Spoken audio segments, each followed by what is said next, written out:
कहाँ जाओ ले जाओ कोई था पकड़ी पहरल जी एक तो विपत के मारल नहीं दरवाजा पर लेकिन भौजी आरी वाली ऊंची हवाली ने आशा लगा के ली लेकिन निराशा भी कर दिलाए सीने जब भैया दरवाजा पर रहा भैया की गोरहा वाला खेत में बहुत खिसाई साग रहिया वही खेत में जाए कुछ साग पर तुर का कुछ खा पी ले और कुछ लगा ईसा सुचल जाए ओ साग पर खिया का ए बाल बच्चा के गुजर गुजरात कराए लेकिन भौजी की नजर में ले रहा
भैया खेत लग रहा है एक खेत में कुछ साग पर तोड़ छी ओकर बाद अब सासू चल जाए के साग तोड़नी गे हाँ जी भैया भूखनी हो देखो तो भूखनी रहते तो घरे जैते एक लोटा पानी दीते कठौती में गोड़ धोआ दीते भौजाई कहाँ भेज दे कहाँ उसाई तोर भतिया छोहर का दो तो तोरे घर वाली नहीं खाता खाली हम वही द्वारा का तोर भतिया पर छोहर देखा तो कनिया से बहुरिया भेल है आ खोइचे के खोइचे साग तोड़ैया आ कहै छी के छे के साग तोड़नी त कहै हम छी भैया भूखनी हो आई आवा दे तू ये लाठी में आई कि ना तार नहीं तोड़ देलियो तो फिर साग किया तोरे छे तो साग किया तोरे छे खाई के साग तोड़नी तो साग किया तोरे छे खाई के साग तोड़नी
हट जा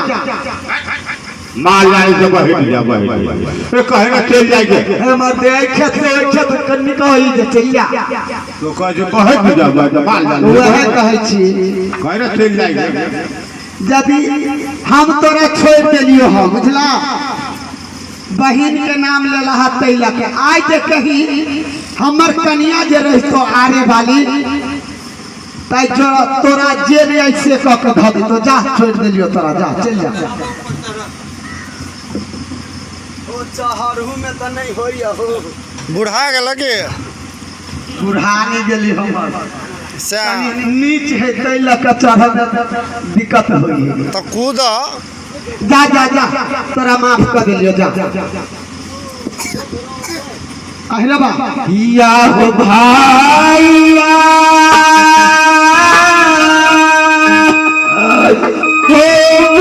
करे सही हमरे हरे भैया बहुत खा कारी सुखा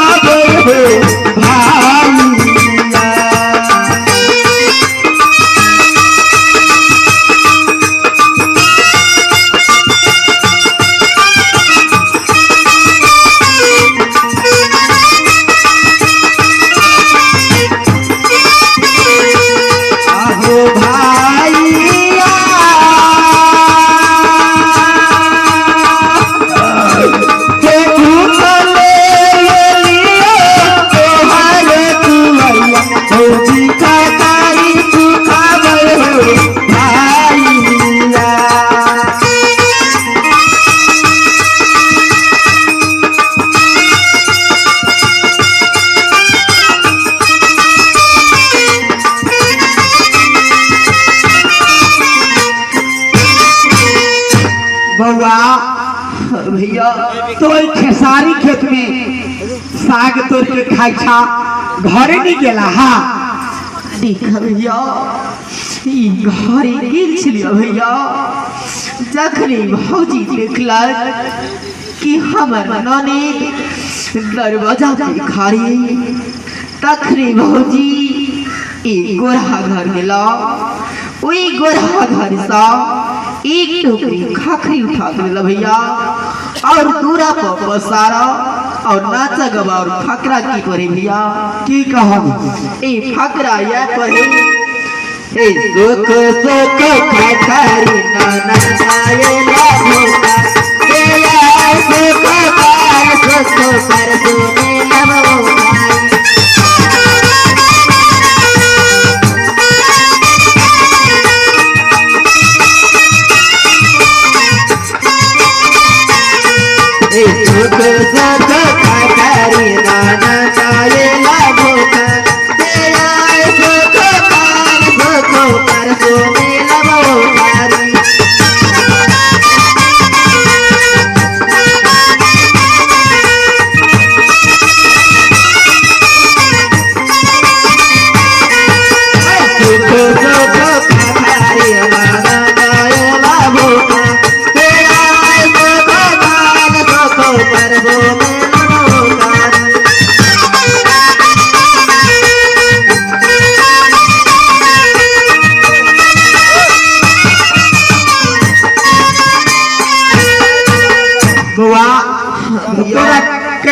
कुछ पूछल को अरे समय हम तो घर द्वार छोड़ कर खेसारी रखवारी करे चल छी वीडियो लास्ट और दरवाजा पर हमार बहन आ गए है